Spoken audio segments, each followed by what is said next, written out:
নমস্কার, ঘরে বাইরে আমরা ব্লগে সকলকে স্বাগত জানিয়ে শুরু করছি আজকের আড্ডা।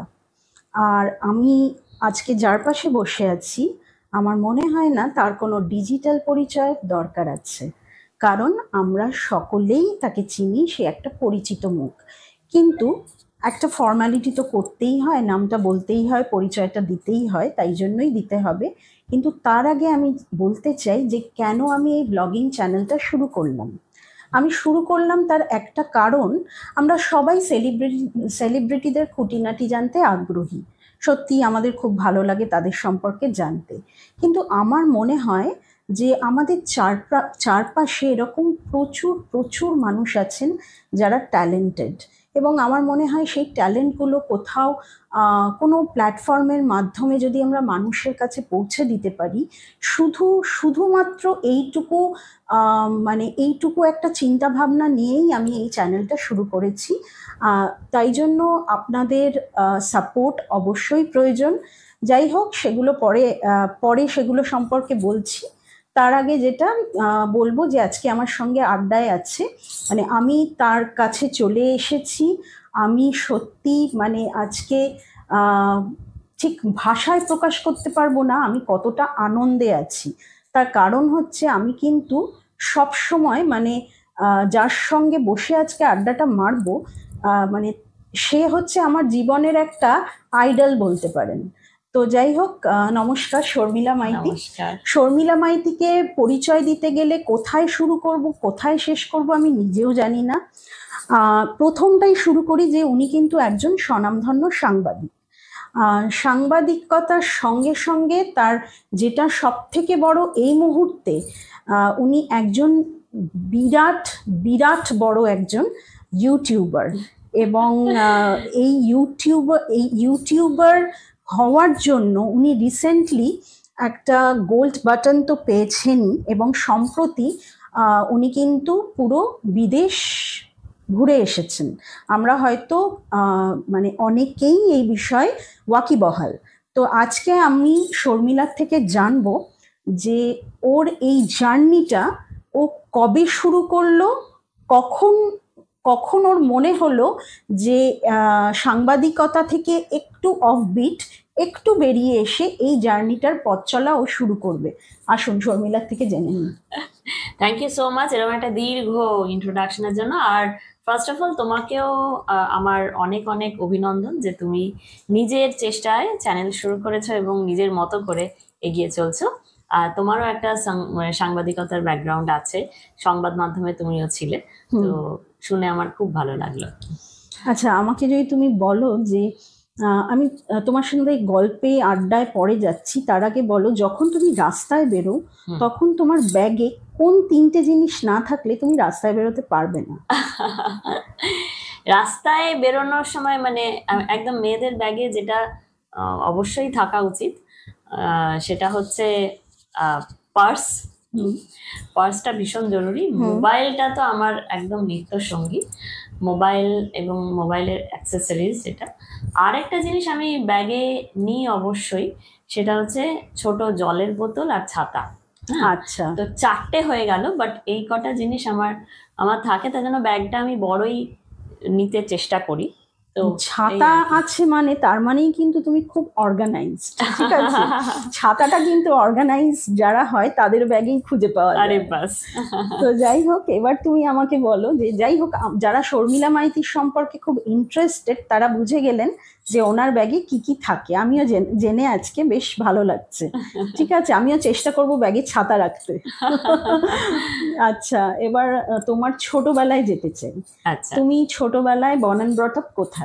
আমি কিন্তু পুরোপুরি কলকাতাতেই বর্ন অ্যান্ড ব্রট আপ। আমার বাবা 1962 সাল নাগাদ এখানে চলে এসেছিলেন কলকাতায়, এবং তার কলেজ জীবন থেকেই তিনি কলকাতায়। এবং আমি জন্মেছি বড় হয়েছি গোল পার্কের শীর্ষা বলে একটা কোয়ার্টারে। আমি শীর্ষার নাম এই কারণেই উল্লেখ করলাম, শীর্ষা হচ্ছে এই কলকাতা শহরে আগে এরকম হাই রাইজেস ছিল না, কিন্তু শীর্ষা অ্যাপার্টমেন্টস সেটা হচ্ছে সেন্ট্রাল গভর্নমেন্টের অ্যাপার্টমেন্ট। সেখানে 3টে হাই রাইজ মিলে একটা বিশাল বড় কম্পাউন্ড, যেখানে অডিটোরিয়াম, 2টো খেলার মাঠ এবং অসম্ভব আনন্দে একটা ছোটবেলা আমরা কাটাতে পেরেছি। আচ্ছা, আমার বাবারই জন্য। বাবা যেহেতু ইন্ডিয়ান ইনস্টিটিউট অফ কেমিক্যাল বায়োলজিতে চাকরি করতেন, উনি বাহ একজন বৈজ্ঞানিক, বাহ, এবং উনি দারুণ। ওই একই ইনস্টিটিউটে তার পুরো জীবনই কাটিয়েছেন এবং তিনি ডিরেক্টর পদে রিটায়ার করেছেন। এটা একটা খুব গ্লোরিয়াস জার্নি তার জীবনের, এবং সেই জন্যই আমি ছোটবেলাটা আমার কাছে খুব সুন্দর কেটেছে। এমনকি আমরা যেভাবে, আমি আমার বন্ধুরা যেভাবে ছোটবেলাটা কাটিয়েছি, হয়তো পরবর্তীতে আমরা ওরকম পরিবেশ, ওরকম আনন্দ, ওরকম পুজো সময় আনন্দ করা, আমাদের কখনো বেরোতেই ইচ্ছে করতো না, পুজোর মধ্যে অন্য কোথাও যেতে ইচ্ছে করতো না, এত সুন্দর একটা। তো ওইটাই আমার ছোটবেলা কাটানো। এবং যেটা আমি উল্লেখ করব যে আমরা গরমের ছুটি, এবং মানে আমরা বলতে আমরা 3 ভাই বোন এবং বাবা মা, গরমের ছুটি গরমের ছুটিতে আমরা যেতাম আমাদের দেশের বাড়ি এবং মামার বাড়ি, দুটোই আমাদের মেদিনীপুরে। তো সেখানে আমরা যেতাম, এবং সেই জন্য গ্রাম আর শহর, এবং শহরের সব থেকে সুন্দর জায়গায় থাকার যে অ্যাডভান্টেজেস বলতে পারো, লেকের পাড়ে আমরা থাকতাম 10তলাতে, মানে 11th ফ্লোরে, যার জন্য সুন্দর দৃশ্য আমরা সবসময় দেখতে পেতাম। এইগুলো আমার প্রাপ্তি। এবং সঙ্গে আমি বলবো গ্রামে যাওয়া এবং আমার আত্মীয় স্বজনেরা যারা গ্রামে থাকেন তাদের সঙ্গে, তাদের জীবনের সঙ্গে অঙ্গাঙ্গি জড়িয়ে যাওয়া, এইগুলো আমার জীবনে অনেক কাজে লেগেছে। বাহ, দারুণ। আচ্ছা, এবার আমি যাব যে তোমার স্কুলিং কোথায়? আমার স্কুলিং হচ্ছে Jodhpur park girls high school. Jodhpur পার্কে এই স্কুলের হয়তো জানবে যে এটা একটা স্বনামধন্য স্কুল। হ্যাঁ, খুব না, এবং এবং স্কুলেও আমার মনে আছে, আমার না খেলার মাঠের প্রতি আমার ভীষণ একটা আকর্ষণ। এবং আমাদের স্কুলেও 3টে খেলার মাঠ ছিল। একটা সব থেকে বড়, যেখানে অন্যান্য স্কুলেও স্পোর্টস সেখানে অর্গানাইজ করতো, বা এসে অন্যান্য স্কুলও সেই মাঠটি ভাড়া নিত। তো আরও একটা ছিল, সেটা বেশ গাছগাছালিতে ভরা একটা মেজো মাঠ আর কি। আরেকটা ছিল খুব ছোট্ট মাঠ, যেখানে ওই দোলনা, স্লিপ এইসব থাকতো। আমরা একদম ছোটবেলায়, মানে যখন আমরা নার্সারিতে পড়ি, তখন আমাদের শুধু ছোট মাঠেই খেলার অধিকার ছিল আর কি। আচ্ছা, ইনফ্যাক্ট আমিও যে স্কুলে বড় হয়েছি, মানে পড়াশোনা করেছি, প্রচুর মাঠ ছিল, এবং অন্যান্য স্কুলের বাচ্চারা আমাদের স্কুলে আসতো স্পোর্টস এর জন্য। আচ্ছা, আমি আলিপুর মাল্টিপারপাসে পড়াশোনা করেছি। আমার দিদিও ওখান থেকে পড়েছে। আচ্ছা, সে তো বিশাল বড় মাঠ। এবং এই যে গভর্নমেন্ট স্পন্সার্ড বা গভর্নমেন্ট ওন্ড যেসব স্কুল, সেগুলোতে কিন্তু এইটা একটা বড় অ্যাডভান্টেজ, যে বড় খুব মানে সুন্দর খেলার জায়গা, খেলার মাঠ, এইগুলো খুব বড় একটা ব্যাপার ছিল। আজকালকার নতুন স্কুলগুলোতেও অতটা বেশি বড় থাকে না। হ্যাঁ, খুব কম জায়গার মধ্যেই অনেক ছাত্রছাত্রীরা খেলে, বা সেটা তো তুমি আলিপুর মাল্টিপারপাস তো দারুণ বড় খেলার মাঠ ছিল। ইনফ্যাক্ট আমার দিদি খুব দিদির sports background is very strong. মানে দিদি স্কুলে 3বার স্কুল চ্যাম্পিয়ন হয়েছিল। মানে সবচেয়ে বেশি শর্মিষ্ঠা মাইতি দিদির নাম। একদমই তাই। কি করে? হ্যাঁ, মনে আছে, গ্রিন হাউস ছিল। হ্যাঁ, গ্রিন হাউস। হ্যাঁ, শর্মিষ্ঠা মাইতি বেশ ফেমাস ছিল স্কুলে। আমার দিদি যদি ইন্টারভিউটা দেখে তাহলে বুঝতে পারবে। তো সেই দিদি ওখানে, দিদির আমার মনে আছে যে দিদি প্রথমবার যখন স্কুল চ্যাম্পিয়নের ওই ট্রফি পেলো, সঙ্গে এত প্রাইজ, কারণ স্কুল চ্যাম্পিয়ন তাকেই দেওয়া হয় যে সবচেয়ে বেশি ট্রফি জেতে। তো সেই সমস্ত ট্রফি নিয়ে ওর দিদির কোনো ব্যাগ ছিল না, দিদি এরকম ভাবে সবকিছু নিয়ে দাঁড়িয়েছিল। স্কুল বাস এলে স্কুল বাসে করে উঠবে এবং বাড়ি আসবে। আমার আজও মনে হয় দিদি সেই স্ট্যামিনা বা দিদির যে মানে দিদির অ্যাথলেটিক একটা ব্যাপার ছিল। দিদি যদি স্পোর্টসে যেত, স্পোর্টসেও খুব ভালো নাম করতো। এবং দিদির যেটা এখনো খুব বড় গুণ, যে দিদি নিজের জামা বা নিজের যেসব ভেরি ফ্যাশন কনসিয়াস, দিদি এমনকি NIFD-তেও চান্স পেয়েছিল, কিন্তু তখন পড়তে যাওয়ার হয়নি। দিদি যেসব জামা স্টিচ করে সেগুলো সব স্কুল লাইফ থেকেই নিজের আচ্ছা, বানাতে বাহ। পারে। গড তো, গিফটেড ট্যালেন্ট। হ্যাঁ, এইটা একটা দিদির খুব ছিল। Exactly. কারণ তোমার স্কুল যে দিদির স্কুল একই, আমার খুব ভালো লাগলো শুনে। আমাদের স্কুলের কিন্তু সবাই মানে খুব কম, হয়তো গুটি কয়েক নয়, হ্যাঁ, বাকি কিন্তু সবাই ভীষণ ভীষণ ট্যালেন্টেড। ইনফ্যাক্ট সুদীপ্তা চক্রবর্তী, হ্যাঁ, বিদীপ্তা হ্যাঁ। চক্রবর্তী, ওরাও বিদীপ্তা কিন্তু। হচ্ছে আমার দিদির ক্লাসমেট আচ্ছা ছিল আচ্ছা। আর কি। এবং সুদীপ্তাও দিদিকে চেনে মানে। এক্স্যাক্টলি। আমি কিছুদিন আগে সম্প্রতি লুনাদির ইন্টারভিউ নিয়েছি। হ্যাঁ, হ্যাঁ। লুনাদিও কিন্তু সুদীপ্তাদির ব্যাচেরই। তাই নাকি? হ্যাঁ হ্যাঁ। ও আচ্ছা আচ্ছা। তো যাই হোক, আমাকে এবার বলো, মানে তোমার এই ছোটবেলাটা শুনে ভীষণ ভাল লাগছে। তো তুমি কি ছোটবেলা থেকেই সাংবাদিক হওয়ার স্বপ্ন দেখতে, নাকি হঠাৎ করেই আসা? না, অ্যাকচুয়ালি আমি ছোটবেলা থেকেই দেখতাম, এবং আমি তোমাকে বলিনি মানে কথায় কথায় আমি মানে প্রফেশনাল লাইফটার কথা বললাম, কিন্তু প্রফেশনে আসার আগে আমি প্রায় 10 বছর ফ্রিল্যান্সিং করেছি। মানে আমার প্রথম লেখা বেরিয়েছিল আমার মনে আছে যে 1991 সালে, এবং সেটা স্টেটসম্যানে আমার প্রথম লেখা বেরোয় নিজের নাম দিয়ে। এবং সেটা আমার কাছে খুব, আমার কাছেও যেমন ছিল, আমার বাবা মার কাছেও খুব গর্বের ব্যাপার ছিল আর কি। এবং ওই যে প্রথমবার লেখাটা বেরোনোর পর থেকেই না আমার জীবনে মোটামুটি হয়ে গেছিল যে আমি এরকম কাগজে লেখা বেরোলে কি ভালো লাগে, না আমি সাংবাদিকই হব। এবং তারপরে একটা অভূতপূর্ব সুযোগ ঘটে। তখন না সাংবাদিকতার কিছু কিছু জিনিস চেঞ্জ হচ্ছে মানে, এবং তোমাকে বলার আর অপেক্ষা রাখে না যে সাংবাদিকতা সবসময় পরিবর্তনশীল। কমিউনিকেশনের মাধ্যম যখনই চেঞ্জ হয়, খুব সামান্য সামান্য চেঞ্জ হলেও সাংবাদিকতায় সেটা অনেকটা চেঞ্জ এনে দেয়। তো তখন স্টেটসম্যান ইন স্কুল বলে একটা সাপ্লিমেন্ট চালু হলো। স্টেটসম্যানে আমার জেঠু ছিলেন, তাই? Subrata Patranabi, chief photographer. তাই? ওনাকে তো আমি, হ্যাঁ, ওনাকে তো আমি চিনতাম। সুব্রত পত্রনবী আমার বড় কত কিছু মিল পাওয়া যাচ্ছে। হ্যাঁ, তো উনি আমার ওনার সঙ্গে দেখা হয়েছে, আলাপও হয়েছে। আর কিন্তু তখন আমি খুবই ছোট, মানে স্কুল গার্ল আর কি। কিন্তু স্কুল স্টুডেন্টদের এটা একটা দারুণ সুযোগ হলো যে ভয়েসেস বলে একটা সাপ্লিমেন্ট চালু হলো। হ্যাঁ, এবং সেই ভয়েসেস এর প্রথম ব্যাচে ছিলাম আমি। 1992 প্রথম ব্যাচ ভয়েসেসে ছিলাম আমি। এবং সেটার একটা অদ্ভুত একটা আনন্দ এবং দারুণ সুযোগ বলা যেতে পারে। আমি তখন মানে আমরা যারা স্কুল স্টুডেন্টরা সিলেক্টেড হয়েছিলাম, তারা রবিবার করে বা সপ্তাহের মধ্যেও কোনো কোনো দিন আমরা স্টেটসম্যানে যাওয়ার অধিকার পেতাম। এবং সেখানে আমাদের একটা বিরাট মিট হতো, স্কুল মিট, এবং সেখানে নানা রকম আইডিয়াস এক্সচেঞ্জ, কে কি নিয়ে লিখবে এগুলো নিয়ে ভীষণ ব্রেনস্টর্মিং হতো। এবং আমিও সেটা, আমি বাংলা মিডিয়ামে পড়লেও আমার ইংরেজিটা খুব ভালো লাগতো। আমি স্ট্রং ছিলাম বলবো না, আস্তে আস্তে হয়েছে সেটা। কিন্তু আর তখনকার দিনে এত অডিও সিস্টেমটা এত বেশি ছিল না যে সবসময় আমরা ইংরেজিটা শুনতে পাচ্ছি বা ইংরেজি দেখতে পাচ্ছি। তখন সিনেমা দেখাও এত সহজ ছিল না। তো যাই হোক, আমার ওই একটা উইন্ডো ছিল যেখানে গিয়ে আমি আমার ইংরেজি স্কিলটা আমি ঝালাতে পারতাম। ওখানে যারা গাইড ছিলেন তারা আমাকে খুব উৎসাহ দিতেন, এবং সেইভাবে আমার স্টেটসম্যানে লেখা শুরু। এবং স্কুল লাইফেও আমি ফ্রিল্যান্স করেছি, কলেজ লাইফে তো খুব বেশি করেই করেছি।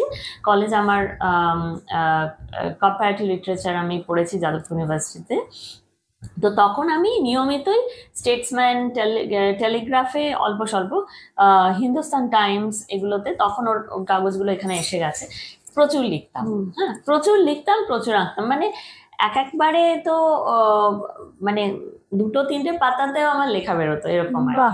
তো সেই অভিজ্ঞতাটা এমন ভাবে আমার ভেতরে প্রথিত হয়েছিল যে আমি সাংবাদিকতাই করব, এটা স্থির করে নিয়েছিলাম।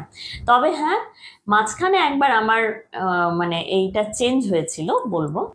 তখন আমি উচ্চ মাধ্যমিক দিয়েছি বা উচ্চ মাধ্যমিকের রেজাল্ট বেরোনোর পরে পরে আমার হলো না, আমি মেডিকেল দেবো আরেকবার। তো আমি তখন লেডি ব্রেবর্নে ভর্তি হয়েছিলাম, কলেজে ভর্তি হয়েছিলাম, কিন্তু আমি পাশাপাশি মেডিকেলের সব প্রিপারেশন নিচ্ছিলাম। কিন্তু আমার ওটা পড়তে গিয়ে মনে হলো যে এটা আমার ভালো লাগছে না। এই আইডেন্টিফাই করাটা যে যেটা ভালো লাগছে না, সেইটা আইডেন্টিফাই করাটা যে কোনো স্টুডেন্টের জীবনে ভীষণ জরুরি। দিনে এত ডাইভার্সন, এত কিছু মনে হয় যে যে কোনো দিকে গেলেই আমি খুব ভালো করবো, বা মানে ছোট ছোট ছেলে মেয়েদের বা কলেজ পাশ করেছে সময়, এই ডাইভার্সন গুলো কিন্তু সবসময় একটা ঠিকঠাক রাস্তার দিকে এগিয়ে দেয় না। তোমার যেটা ভালো লাগছে সেটা নিয়ে তুমি যথেষ্ট স্টাডি করলে তবেই বুঝতে পারবে যে তোমার লক্ষ্যটা কি, এবং সেই লক্ষ্যে পৌঁছানোর জন্য যা যা হার্ডেলস পেরোতে হয় সেটার জন্য প্রস্তুত থাকতে হবে। হ্যাঁ, মানে সবটাই একদম খুব সুন্দরভাবে হবে, মানে আমার ভালো লাগার কাজে সবসময় ভালো জিনিসগুলোই আমি পাবো, কোনো মন্দ জিনিস সেখানে থাকবে না, এটা হয় না। পজিটিভ নেগেটিভ সবটা নিয়েই এগোতে হয় একদম। এবং এখনো বলবো আমার স্কুলের দিদিমণিদের সঙ্গে আমার এখনো যোগাযোগ আছে কারো কারোর সঙ্গে, এবং তারা টিচার্স ডের দিন আমি চেষ্টা করি তাদের ফোন করা বা তাদের কাছে গিয়ে কথা বলা। বাহ, এই আর কি। ভালো। তুমি পড়াশোনার সঙ্গে সঙ্গে এক্সট্রা কারিকুলার অ্যাক্টিভিটিস এর সঙ্গেও যুক্ত ছিলে? হ্যাঁ হ্যাঁ, অবশ্যই। মানে এক্সট্রা কারিকুলার আমাদের সময় তো এত মোবাইল ছিল না, এ ছিল না কিছু, কিন্তু এক্সট্রা কারিকুলার গুলোতে আমরা বেশি করে মন দিতে পেরেছিলাম। গান, নাচ, আঁকা, আমি তোমায় যেটা বললাম ইলাস্ট্রেশনও করতাম বিভিন্ন পত্রপত্রিকায়, এবং সেখানে আমার আনন্দলোকে, পরবর্তীতে আনন্দলোকে আমার একটা কলামও ছিল, কার্টুনের কলাম। তো সেই আঁকা শেখাটা তো আমার ছোটবেলা থেকেই চিত্রভানুতে, এবং চিত্রভানু এখন স্কুলটা বন্ধ হয়ে গেছে। খুব, আমি আমার ছেলেকে ভর্তি করাতে নিয়ে গিয়েছিলাম, দেখলাম যে স্কুলটা বন্ধ হয়ে গেছে। সেখানে কিন্তু আঁকার সঙ্গে নাচ, গান, আবৃত্তি, অন্যান্য জিনিসও শেখানো হতো। যে যেটাতে পিয়ানো, যে যেটা ন্যাক তারা ওইগুলো শিখতে পারতো। তো আমি সেগুলো যখন যা মনে হয়েছে শিখেছি, আবৃত্তি কখনো কখনো, গান কখনো। আমার এই তোমার এক্সট্রা কারিকুলার দিয়েই মনে পড়ছে যে আমি ছোটবেলায় ক্লাস 3 তে প্রথম কালমি গ্রামের ডিরেকশন দিয়েছি স্কুলে। হ্যাঁ, আর ওইটাই হচ্ছে আমার তখন মানে ক্লাস 5 এর মানে তখন জুনিয়রে বড়দেরও, মানে ওটাই আমার জীবনের প্রথম ডিরেকশন ক্লাস 3 তে তখন আমি পড়ি। হ্যাঁ, তো যাই হোক, এইভাবেই আর কি। তো আমাকে তুমি বলো যে শর্মিলা মাইতি আজকে নিজেকে সাংবাদিক হিসেবে দেখতে বেশি পছন্দ করবে নাকি ইউটিউবার? এটা তো মানে আমি শুধু ইউটিউবার বলবো না, কারণ ফেসবুকেও আমার প্রচুর ফলোয়ার। আমি নিজেকে শুধু ইউটিউবার আমি বলবো না, কারণ আমার ফেসবুকেও ইউটিউবের থেকে বেশি ফলোয়ার আছে, 1.7 মিলিয়ন ফলোয়ার ওখানে আছে, এবং ইনস্টাগ্রামেও আমার মোটামুটি একটা কনসিডারেবল নাম্বার অফ ফলোয়ার্স আছে। সুতরাং এই সোশ্যাল মিডিয়া মিলিয়ে আমি বলতে পারি আমি একজন মিডিয়া ইনফ্লুয়েন্সার এখন। কিন্তু আমার কোর হচ্ছে জার্নালিজম, জার্নালিস্ট হিসেবেই আমার পথ চলা শুরু, এবং যখন যখন কমিউনিকেশনের মিডিয়াম পাল্টেছে তখন আমি সেই মিডিয়ামে সুইচ ওভার করেছি। এটা আমার কাছে একটা প্রাপ্তি। আমার প্রিন্ট মিডিয়ার পরে ম্যাগাজিনে আমি কিছুদিন কাজ করেছি, আনন্দলোক ম্যাগাজিনে। সবার আগে আমি টাইমস অফ ইন্ডিয়াতে প্রফেশনাল লাইফ শুরু করি, তারপরে আমি অ্যানিমেশন দুনিয়াতে করেছি, যদিও সেটা মিডিয়ার সঙ্গে সরাসরি যোগাযোগ নেই, কিন্তু অ্যানিমেশন ফিল্ম মেকিং এর একটা বিরাট এক্সপিরিয়েন্স আমার তখন হয়েছিল। তারপরে আমি ফিল্ম মেকিং কিছুটা করি এবং টেলিভিশন জগতে আসি। টেলিভিশনটা, ওই মিডিয়ামটা আমাকে আকৃষ্ট করেছিল বলে টেলিভিশনে যাওয়া, এবং টেলিভিশনের পরে আমি একটা সময় বুঝলাম যে ডিজিটাল বুম আসছে, মানে ইউটিউব, ফেসবুক আসার পরের থেকে ইউটিউবে একটা আলাদা একটা তৈরি হচ্ছে জগৎ, যেখানে আমাদের কাজগুলো খুব সহজেই প্রিজার্ভ করা যায়। তো সেইটাই আসলে আমাকে আকর্ষণ করেছিল, যে আমার কাজ যাতে হারিয়ে না যায়। যেমন টেলিভিশনের এইটাই হচ্ছে একটা বিরাট বড় অসুবিধা ছিল, যে যেসব কাজগুলো শেষ হয়ে যায়, মানে শেষ করা যায় সেটা বড় জোর একবার বা দুবার রিপিট টেলিকাস্টের পরে, আর ওইগুলো ঠিক করে প্রিজার্ভ করা হচ্ছে না। তো তাতে আমার মনে হচ্ছে আমার কাজগুলো তো নষ্ট হয়ে যাচ্ছে, তাহলে এইটা আমার একটা খুব ইয়ে ছিল আর কি। তো এবং এই যে দেখার চোখটা আস্তে আস্তে পাল্টাচ্ছে সারা দুনিয়ায়, সেই জন্যই আমার এখানে চেঞ্জ করে চলে আসা। এবং ডিজিটাল দুনিয়াতে আমি বলতে গেলে প্রথম মুভার ফ্রম বেঙ্গল, যে নিজের একটা মানে নিজের নাম দিয়ে কোনো মিডিয়া প্ল্যাটফর্ম চালু করেছিল। শর্মিলা শো হাউস কোনো একজন ইন্ডিভিজুয়াল জার্নালিস্টের দ্বারা পরিচালিত একটা মিডিয়া প্ল্যাটফর্ম হিসেবে তখন এসেছিল, এবং আমি খুবই চেষ্টা করে করে মানে এটাকে করেছিলাম, দাঁড় করিয়েছিলাম। তোমার সাংঘাতিক ডেডিকেশন লেভেল। না শুধু আমার বলবো না, আমার সঙ্গে যারা ছিল তারা মানে ভীষণ ডেডিকেটেড ওয়েতে কাজ করেছে, এবং তাদের কাছে শর্মিলা শো হাউস অ্যাজ মানে ব্র্যান্ড হিসেবে উঠে আসা, এটা একটা একটা অবদান ওদের তো বটেই। আমার ফার্স্ট যে ব্যাচ ছিল তাদের, অবশ্যই তাদেরকে ছাড়া আমি এগোতে পারতাম না। ইনফ্যাক্ট কেউ একা এগোতে পারে না, তার এগোনোর সময় অনেক সঙ্গী থাকলে তবেই সে একা এগোতে পারে। এই কথাটা যারা বলতে পারে তারাই হচ্ছে অ্যাকচুয়ালি মানে একজন বড় মনের মানুষ। বড় মনের মানুষ না হলে এরম ভাবে বলা যায় না। না না, এটা এটা এটা বাস্তব, এটা বড় মন ছোট মনের ব্যাপার না। কোনো সিনেমাও যেমন একজনের মিডিয়াম হতে পারে না, না, তেমনি এরকম যেসব জায়গাতে তোমার সঙ্গী সাথী লাগছে সেটা কখনোই তোমার নিজের নয়। তুমি একমাত্র তুমি তোমার নিজের, আর কেউ একদম না, একদম আর কোনো কিছুই না। একদম। এবং এইটাই আমার মনে হয় যে ডিজিটাল আইডেন্টিটি আমার এটাই। হ্যাঁ, তা আলাদা করে আমি নিজেকে ইউটিউবার বলবো না, YouTuber is a part of my identity. Exactly. আচ্ছা, আমাকে বলো যে তুমি একজন প্রফেশনালের সাথে পাশাপাশি একজন মা, মা হিসেবে তুমি নিজেকে কত নম্বর দেবে? মা হিসেবে দেবো 0 নম্বর দেবো আমি। মা হিসেবে আমি কত নম্বর পাবো সেটা আমার ছেলেকে জিজ্ঞাসা করতে হবে। আচ্ছা, কিন্তু আমি আর মাতৃত্বটাকে কিভাবে এনজয় করেছো? হ্যাঁ, এইটা আমি বলতে পারি যে যখন আমি এক্সপেক্ট করছি আর কি, সেটাও একটা অদ্ভুত ভাবে নিজের জানতে পারলাম। কারণ মানে প্রায় 11 মাস তখন আমার মানে 11 মাস বলছি, সরি, 11th উইক হয়ে গেছে আমার তখন। আমার ও আচ্ছা, হ্যাঁ, তার আগে আমি মালয়েশিয়ায় গিয়েছিলাম ট্রাভেল শো করতে। সেটা টুইন টাওয়ারে উঠেছি গ্র্যাভিটেশনের এগেনস্টে, যেটা কোনো গর্ভবতী মহিলার করা উচিত নয়। কিন্তু আমি তখন মানে জানতাম না, মানে বুঝতে পারিনি তখন। আমি হয়তো ওই হার্ডলি 4 সপ্তাহ মনে হয়েছে।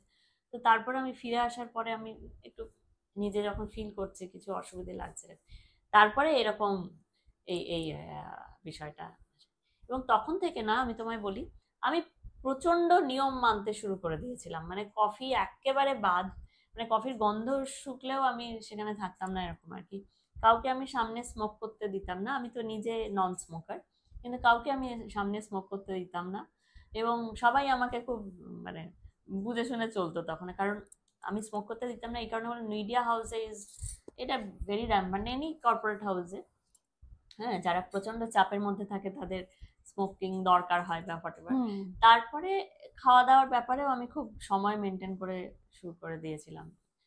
আর আমি আস্তে আস্তে আমি তখন প্রচন্ড ব্যস্ততায় কাজ করতাম, তো সেটাকে আস্তে আস্তে কাট ডাউন করেছিলাম যে হ্যাঁ, আমি এতটা করব, এবং আহ, এবং আমি বাকি সময়টা একটু নিয়ে দেবো। তখন আমি তোমাকে বলেছিলাম বোধহয়, আমি তখন বোম্বেতে বারবার যাচ্ছি। শাহরুখের ইন্টারভিউ নিয়েছি, শাহরুখের বাড়িতে মান্নাতে গিয়ে ওর জন্মদিনের দিন ইন্টারভিউ করা, পুজোতে চলে যাওয়া ওখানে কাভারেজ। আমি একদম মানে দ্যাট ওয়াজ সামথিং মানে ওয়াজ মেমোরেবল, যে আমি ভীষণ কাজ করছি তখন। আর সেই অবস্থায় এইটা যখন এলো, আমি তখন নিজেকে একটা মনে মনে হল্ট করলাম আর কি, যে আমার এখন বেশ 1 বছর আমাকে কম মানে আমাকে ব্যালেন্স করতে হবে ঠিক করে আর কি।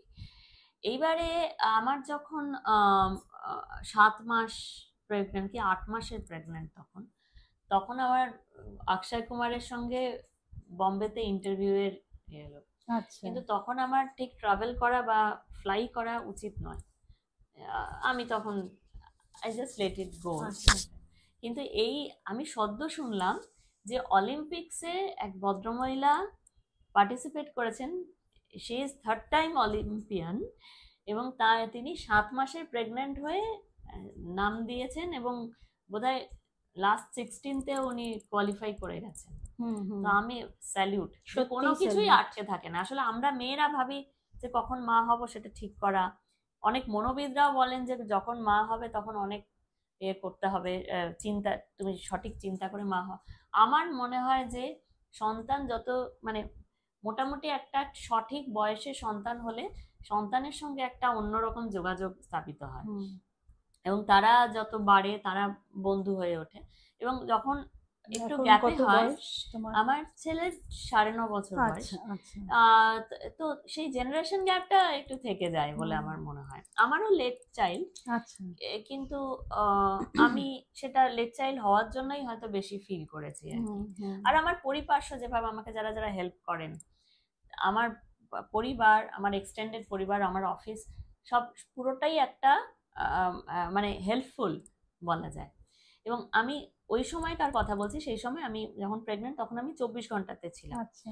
এবং 24 ঘন্টাতে আমি যখন রিজয়েন করলাম আফটার ম্যাটারনিটি লিভ, তখন কিন্তু অনেক কিছুই পাল্টে গেছে। মানে আমার যারা সিনিয়র ছিলেন তারা কেউ চলে গেছেন, কেউ অন্য চাকরিতে জয়েন করেছেন, সম্পূর্ণ একটা নতুন অফিসে আবার জয়েন করা। কিন্তু আমি জানতাম যে আমার যে সতীর্থরা ছিল তারা আমাকে একটা কমপ্লিমেন্ট দিয়েছিল। ওরা বলেছিল যে তুই ফিরে আসার পরে তোকে, তুই যখন ইন্টারভিউ নিচ্ছিস তোকে অনেক বেশি কনফিডেন্ট লাগছে। মেবি এটা একটা সেটা মেবি চেঞ্জ। তোমার ম্যাচিওরিটি বেড়ে হ্যাঁ, গেছিল। এটা সবারই হয়। হ্যাঁ। হ্যাঁ, এটা সবার। আমরা অহেতুক ভয় পাই যে আমরা মা হলে হয়তো অনেক কিছু আটকে যাবে, সেটা হয় না। ইনফ্যাক্ট অনেক ভালো জিনিসই হয় তখন। অনেক ডিসিশন অনেক ঠিকভাবে নিতে সুবিধা হয়। অনেক ক্ষেত্রেই অনেকে মানে বিশেষ করে সাংবাদিকতায় যারা যুক্ত, মেয়েরা ভাবে যে সন্তান এলে দেখবে কে, আমরা এত ব্যস্ত, এবং তারা আলটিমেটলি সন্তান না নেওয়ারই পক্ষপাতী থাকেন। কিন্তু সেটা আমার মনে হয় না খুব ওয়াইজ ডিসিশন, বা সেটা কোনো হেল্পফুল ডিসিশন। এটা ভালো যে মানে ডিসিশনটা সেরকম মানে ডিসিশন সময়ের সাথে। হিসেবে না হ্যাঁ, নিয়ে এটা ন্যাচারালি অ্যাকসেপ্ট করাই ভালো। ভালো, এক্স্যাক্টলি। খুব ভাল লাগছে, খুব ইন্সপায়ার হচ্ছি তোমার কথা।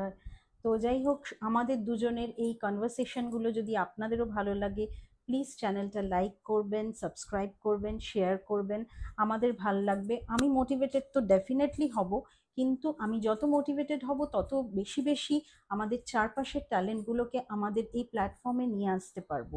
যাই হোক, আড্ডার আরও কিছু অংশ বাকি আছে, সেইটুকু একটুখানি শর্মিলা মাইতির থেকে জেনে নিই, না হলে মিস হয়ে যাবে।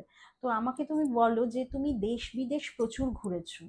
তোমার এই দেশ বিদেশ ঘোরার পরেও তুমি তুমি কলকাতার প্রতি তোমার প্রেম এখনো কি মানে সেই আগের মতনই আছে? বাবা, না, কলকাতা তো মানে যেহেতু কলকাতাই। কলকাতা তোমার না, জন্মস্থান। কলকাতা জন্মস্থান, কর্মস্থান দুটোই।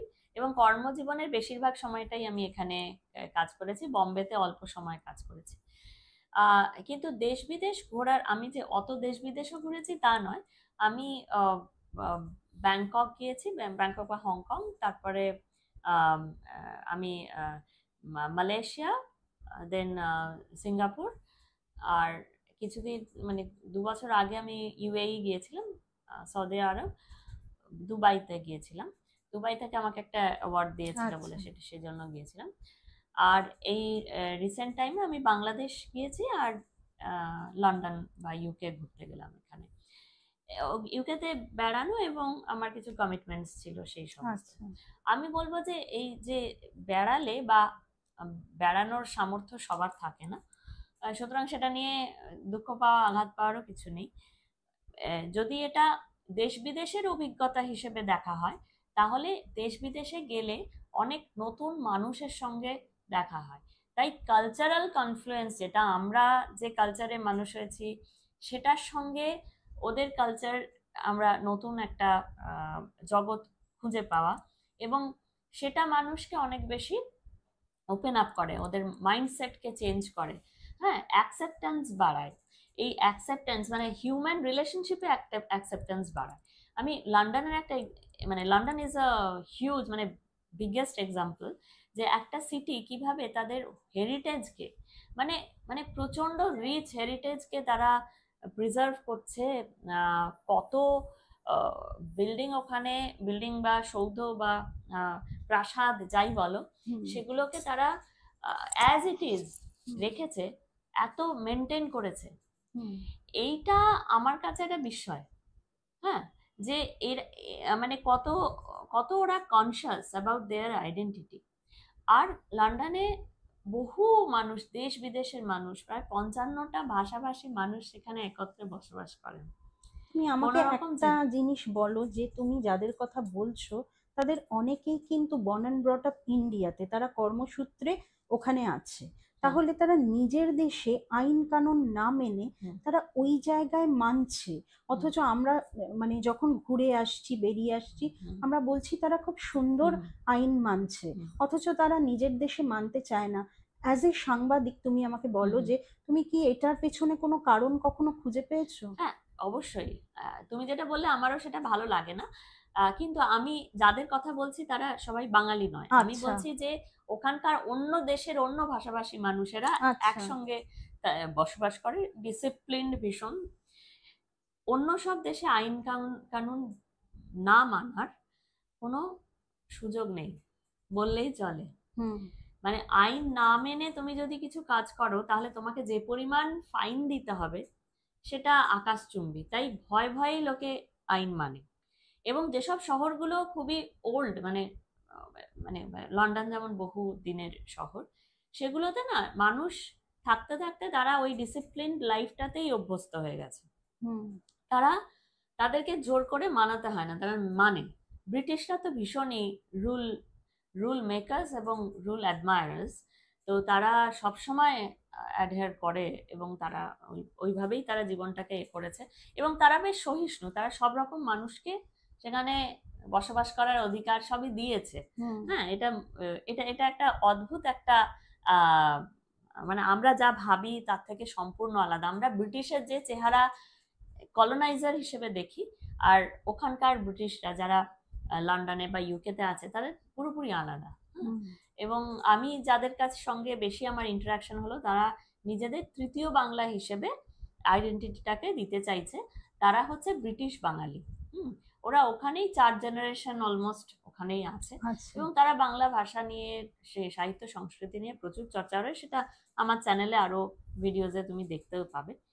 যেটা বলার কথা সেটা হচ্ছে যে যারা ওখানে যান, ধরো এখান থেকে পড়াশোনা করে যারা বিদেশে চাকরি করতে চলে যান, তারা ওখানে নিয়ম মানছেন, অথচ এখানে এসে নিয়মগুলো মানছেন না।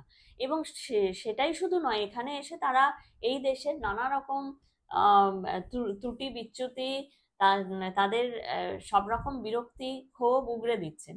এরকম আমি মানুষ দেখেছি। হ্যাঁ, যারা এখানে এসে বলে যে বোঝাতে চায় যে ওখানে তারা কত ভালো আছে আর এখানটা কত খারাপ। আমার মনে হয় এটা সম্পূর্ণ তাদের হীনমন্যতা। কেউ কখনো নিজেদের আইডেন্টিটি, যখনই একটা মানুষকে দেখবে যে সে তার নিজের মাতৃভূমি, নিজের আইডেন্টিটিটাকে ছোট করতে চাইছে, আইডেন্টিটিটাকে ডিনাই করতে চাইছে, এবং যে জায়গায় সে উৎখাত হয়ে গেছে সে জায়গায় সে সেকেন্ড সিটিজেন, থার্ড সিটিজেন হয়েও সে ভালো আছে প্রমাণ করতে চাইছে, তাহলে তুমি ধরেই নেবে যে তারা হচ্ছে হীনমন্যতা। তাদের ক্যাটাগরিতে আমি পড়ি না, বা আমি তাদের খুব করুণার চোখে দেখি, এইটুকুই বলতে পারি। একদমই তাই। এবং এখানে নিয়ম মানাটা, এখানে এসে এটা এক্সারসাইজ তারা করতে পারছে কারণ এখানকার নিয়ম কানুন গুলো খুব শিথিল। মানে যদি বা আমি মানে খুব খুব খুব মানে খুব রেগুলার এক্সাম্পল একটা, পুকুর দেখলেই লোকে ময়লা ফেলে দেয় সেখানে। সেটা তো করা উচিত না, পরিবেশ নষ্ট হয়, সেটা আমরা ছোটবেলা থেকেই পড়েছি। কিন্তু মানুষ সেটা এখানে এক্সারসাইজ করে না, তার কারণ এই অ্যাক্টিভিটিটার জন্য সেরকম কোনো রেগুলেশন নেই, সেরকম কোনো আইন নেই, হ্যাঁ, বা সেই আইনের ইমপ্লিমেন্টেশন নেই যাতে সে শাস্তির মুখে পড়তে পারে। তাই তাদেরকে মুখে বলতে গেলেও তারা বেশি বেশি করে এটা করে, তাদের দেখানোর জন্য, মানে তারা কতটা, হ্যাঁ, তাদের কতটা পাওয়ার আছে সেটা। আলটিমেটলি এটা শেষ হয়, এন্ড হয় পাওয়ার গেমে, একটা সমাজের ধ্বংস হয়, পাওয়ার গেমে শেষ হয়, পাওয়ার গেমে শেষ হয়। এবং এই যে এইটা যে একটা বেসিক অশিক্ষার লক্ষণ, সেটা বুঝতে মানুষ পারে না, বা বুঝতে অনেক দেরি হয়ে যায়। এখনই তার অনেক দেখতে পাচ্ছে, আমাদের ল্যান্ডফিল সম্পূর্ণ দূষিত হয়ে গেছে। যেসব বিল্ডিং তৈরি হচ্ছে তাতে যে ল্যান্ডফিল ইউজ করা হচ্ছে তাতে প্লাস্টিকে ভর্তি, এবং সেটা আস্তে আস্তে সয়েল কোয়ালিটি যেটা সেটাকে নষ্ট করছে। এটা হচ্ছে আইন না মানার একটা, মানে না মেনে স্মার্ট হওয়ার একটা লক্ষণ আমাদের মধ্যে সত্যিই আছে। এটা কিন্তু আমি ক্রিটিসাইজই করছি বলতে পারো। তার অর্থ এই নয় যে তারা এসে মানে যারা বিদেশ থেকে এসে তারা এটাকে খারাপ বলছে। আমরা নিজেরাই নিজেদেরকে ভালো রাখতে পারি, একটু সচেতন হতেই পারি, আমরা একে অপরকে বলে শুধরাতে পারি, পারি নিশ্চয়ই। কিন্তু অ্যাট দ্য সেম টাইম আমাদের যে সরকার আছেন তারা এই নিয়মগুলো প্রচন্ড কঠিন যদি করে দেন, কেউ সাহস পাবে না এগুলো করার। একদম, আমি তোমার সাথে অন্যান্য দেশে সহমত। এইটাই খুব কঠিন। অন্যান্য দেশে একটা ছোট্ট কোনো রুল ব্রেকের জন্য ফাইন হয়তো তোমাকে সারা মাসের মাইনের অর্ধাংশ দিয়ে দিতে হবে। তাই কেউ সাহসই পায় না ওইটা করার। এক্স্যাক্টলি। আচ্ছা, সম্প্রতি টলিউড বেশ আম, মানে একটা বিচলিত সিচুয়েশনের মধ্যে আছে। এটা নিয়ে তোমার কাছ থেকে দুটো কথা মানে জানতে চাইবো, মানে তুমি এটাকে কিভাবে দেখছো? মানে মানে এই যে ওদের টলিউড বলতে মানে এই যে ওদের একটা কাজের একটা অনিশ্চয়তা, মানে যদিও সেটা কিছুটা নর্মাল হয়েছে। হ্যাঁ, হ্যাঁ, এবং পরিচালক এদের কথা বলছো, হ্যাঁ, এটা মোটামুটি একটা সমঝোতার মধ্যে এসেছে। এসেছে। তাও আমি Exactly. বলবো মানে যে সমস্যাটা তো হচ্ছিল সবাই আপনারা মোটামুটি জেনেছেন। আমার দিক থেকে আমি যেটুকু বলতে পারি যে পরিচালকেরা কতজন নিয়ে কাজ করবেন সেটা তাদের স্বাধীনতা থাকা উচিত। যদি এরকম হয় একটা কাজ করতে 4 জন লাগছে, কিন্তু নিয়ম যেহেতু এগুলো অলিখিত নিয়ম, কোথাও লেখা নেই বা কিছু নেই, এগুলো চলে আসছে বলেই এটা নিয়ম যে 26 জনকে নিতে হবে, তাহলে যেমন প্রোডাকশন কস্ট বেড়ে যায়, তাহলে যেমন প্রোডাকশনের মানে খুবই মানে সাংঘাতিক অপচয় হয় বলতে পারা যায়, সেটা কিন্তু আজকালকার দিনে সিনেমার যে ইকোনমি সেখান থেকে রিকভার করা যায় না। সেগুলো হচ্ছে না বলেই কিন্তু আজকে এই সংকটে পড়েছে। এবার ধরো যদি এটাই রুটি রুজিরই প্রশ্ন হয়, 5,000 6,000 নাকি এখানে টেকনিশিয়ানস আছে যাদের ডেইলি ওয়েজে এইসব কাজগুলো তারা পান। তারা কাজ কোথা থেকে পাবেন যদি নাম্বার অফ প্রোডাকশনস কমে যায়? বরং যদি নাম্বার অফ প্রোডাকশনস বাড়ে এবং এই ধরনের কোনো রুলস অ্যান্ড রেগুলেশনস না থাকে যে অতগুলো লোককে নিতে হবে, হ্যাঁ, অতগুলো লোক লাগে না, আস্তে আস্তে যে যে ধরনের টেকনোলজি আসছে সেই টেকনোলজি গুলোর সঙ্গে আপনারা আরো বেশি করে পরিচিত হন, তাহলে এই লোকবলকেও শিক্ষিত করা যাবে। ঠিক, টেকনোলজিক্যালি তারা যেহেতু টেকনিশিয়ানস, তাই টেকনোলজিক্যালি তাদেরকে জানতে হবে। হ্যাঁ, এরকম না যে যে সে হঠাৎ হঠাৎ করে এসে যাচ্ছে এবং তারা কি কাজ করছে করছে মানে সেটা কোনো মানে শিখিয়ে দিতে হচ্ছে সেইভাবে, যেহেতু এটা নিয়ম তাই তাদেরকে নিতে হচ্ছে। এইভাবে কোনো একটা জাতির অগ্রগতি হতেই পারে না। এবং যেভাবে সময় এগোচ্ছে তাতে সবাইকেই লার্নেড হতে হবে, মানে টেকনোলজিক্যালি লার্নেড হতে হবে। না হলে সিনেমা এখন এমন একটা জায়গায় চলে যাচ্ছে যে খুবই অল্প সংখ্যক কিছু দিয়ে সিনেমা বানানো যাচ্ছে। হ্যাঁ, এবং সেই সিনেমাগুলো বহু বহু ফেস্টিভ্যালে সমাদৃত হচ্ছে, বহু বিশ্বের কাছে এরকম কজন টেকনিশিয়ান নিয়ে কাজ করতে হবে এরকম কোনো রুলস সারা বিশ্বে কোথাও নেই, যেটা পরমব্রত বলেছে, আমিও তাতে একমত। এরকম কোনো রুলস থাকতে পারে না।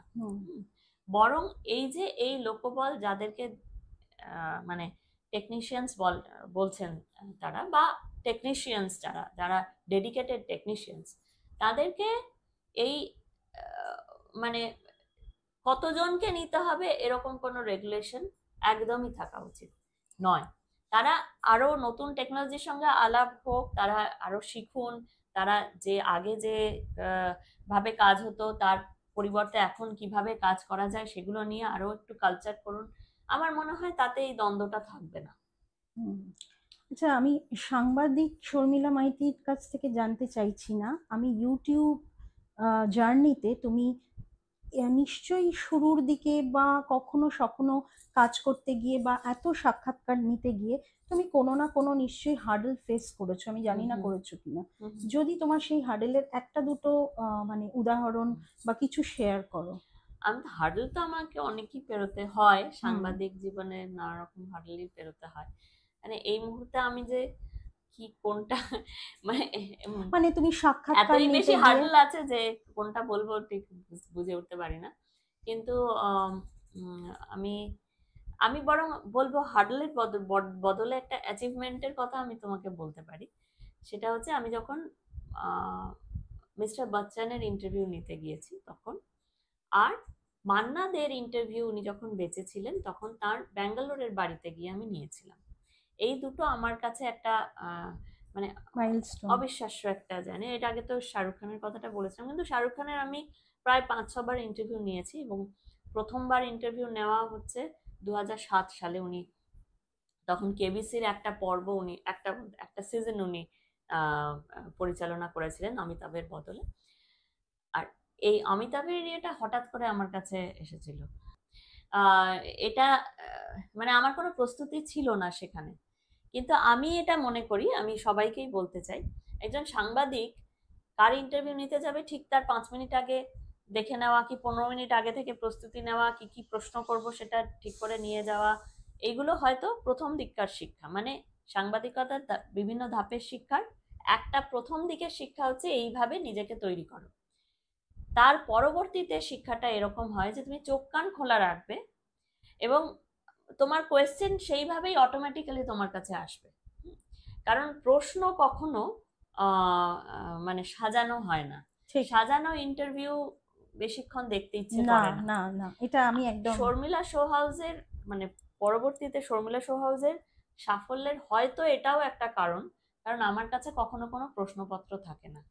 আমি আমার উল্টো দিকে বসা গেস্টের তার বডি ল্যাঙ্গুয়েজ, তার মুড, তার ব্যাকগ্রাউন্ড, তার সেই সময়কার পরিস্থিতি সব মিলিয়ে আমার ইন্টারভিউটা হয়।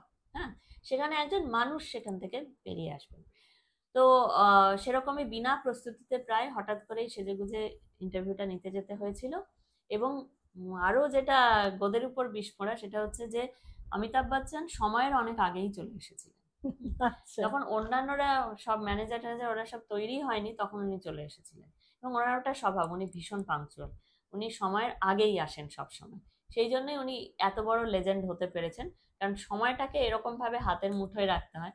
সময় যে দেরি করে সে তার হাত থেকে ক্রমশই সময় বেরিয়ে বেরিয়ে বেরিয়ে বেরিয়ে যেতে থাকে। তো এবার কি, আমি আমি কিন্তু খুব একটা ভয় পাইনি। মানে আমার হিন্দি চৌখস নয়। হ্যাঁ, আমি যখন এদের ইন্টারভিউগুলো নিই ইংলিশেই কথা বলি। ইংলিশও আমার একেবারে ব্রিটিশ অ্যাকসেন্টের ইংলিশ নয়, কিন্তু আমি আমার কনসেন্ট্রেশনতে থাকে আমি কি জিজ্ঞাসা করছি তার উপরে, বা কি উত্তর আসছে উল্টো দিক থেকে আর আমি কি প্রশ্ন করছি। আমার সময় ছিল 5 মিনিট, বিশ্বাস করো। কিন্তু অমিতাভের ইন্টারভিউ প্রায় 53 মিনিটের ইন্টারভিউ হয়েছে। হ্যাঁ, গ্রেট। এবং উনি একবার মানে একটা সেটে উনি এবং ফারহান আক্তার ছিল, আরেকটা সেটে উনি এবং দিয়েছিলেন বিধু বিনোদ চোপড়া। উনি কিন্তু কি মনে হলো ওনার এমনই কানেক্ট হয়ে গেল আমার সঙ্গে যে উনি দ্বিতীয়বারও উনি আমাকে ইন্টারভিউ দিলেন। এবং দুটো ইন্টারভিউ, একটা বোধহয় 55 মিনিট আর আরেকটা ওরকম 20 মিনিটের, ওরকম যাই হোক এরকম একটা ছিল। সে মানে বিশাল, অফিসে যখন ঢুকলাম সবাই খুব খুশি যে এরকম ইয়ে হয়েছে। কিন্তু আমার ওখানে শিক্ষাটা এটাই ছিল যে একজন মানুষ যাকে এত সারা পৃথিবীতে এরকম প্রথমেই সাংবাদিকরা যেটা হয় যে প্রথমেই গিয়ে প্রচুর নার্ভাস হয়ে যাবে এবং সেইভাবেই কথা বলতে থাকে, আমি খুব নার্ভাস, আমি আপনাকে কি করে। এইটা না তোমায় অ্যাজ সাংবাদিক কোথাও উন্নীত করে না। সাংবাদিক মানে তুমি একটা টুল মাত্র, তোমাকে চাওয়া মানে তোমার কাছ থেকে প্রশ্নগুলো চাওয়া হচ্ছে। হ্যাঁ, তুমি কিভাবে একটা লোককে কথা বলাতে পারবে সেটাই হচ্ছে, সেই উল্টো দিকের লোকটা যে কেউ হতে পারে। ওই ম্যাচিওরিটিটা আমার মনে হয় সেই দিন আমার কাজে দিয়েছিল। বাহ। এবং তারপর থেকে ওনার সঙ্গে আমার প্রায়ই যোগাযোগ, এবং প্রায়ই সরি তারপর থেকে আমার ওনার সঙ্গে প্রায়ই যোগাযোগ, এবং এখনো আমার মানে আমি মেসেজ করলে উত্তর পাই। এই বাহ, দারুণ দারুণ, খুব ভাল লাগলো। অকপট শর্মিলা মাইতি, ভীষণ ভালো লাগলো কথা বলে। সব থেকে ভালো লেগেছে ওনার সুন্দর মিষ্টি ব্যবহার প্রথম দিন থেকে, যেদিন থেকে ইন্টারাকশন করা শুরু করেছি এই ইন্টারভিউটার জন্য। আজকে আমি ওনার স্টুডিওতেই আছি, ওনার সেটেই আছি, আড্ডাটা দারুণ লাগলো, দারুণ। যদি আমাদের এই কনভারসেশন, আমাদের আড্ডা আপনাদের ভালো লেগে থাকে তাহলে প্লিজ চ্যানেলটা লাইক করবেন, কমেন্ট করবেন, শেয়ার করবেন, সাবস্ক্রাইব করবেন। আমিও বলতে চাই যে শ্রীরূপার এই চ্যানেল সবাই সাবস্ক্রাইব করুন, এবং শ্রীরূপা যে উদ্যমে নিজে এগিয়ে চলেছে, ও মহিলা অন্ত্রপ্রনারদের ইন্টারভিউ করে। শ্রীরূপা যে নিজের উদ্যোগে এত সুন্দর কাজ করে চলেছে, সেটার জন্য আমার দিক থেকে অনেক অনেক অভিনন্দন রইল। এবং আপনারাও পাশে থাকবেন, আরো বেশি করে সাবস্ক্রাইব করবেন, লিংক শেয়ার করবেন, আপনাদের প্রিয়জনদের বলবেন সাবস্ক্রাইব করতে। এই সবের মধ্যে থেকেই কিন্তু ও এগিয়ে যাওয়ার মন্ত্র পাবে, এবং আপনাদের কাছে বা আপনাদের সামনে অনেক এরকম ব্যক্তিত্বকে নিয়ে আসতে পারবে। আমি তো খুবই নগণ্য, কিন্তু অনেক ব্যক্তিত্বকে নিয়ে আসতে পারবে যাদের জীবন দর্শন বা জীবনের নানা অভিজ্ঞতার সাক্ষী আপনারাও হয়ে থাকবেন। Thank you so much. Thank you. নমস্কার।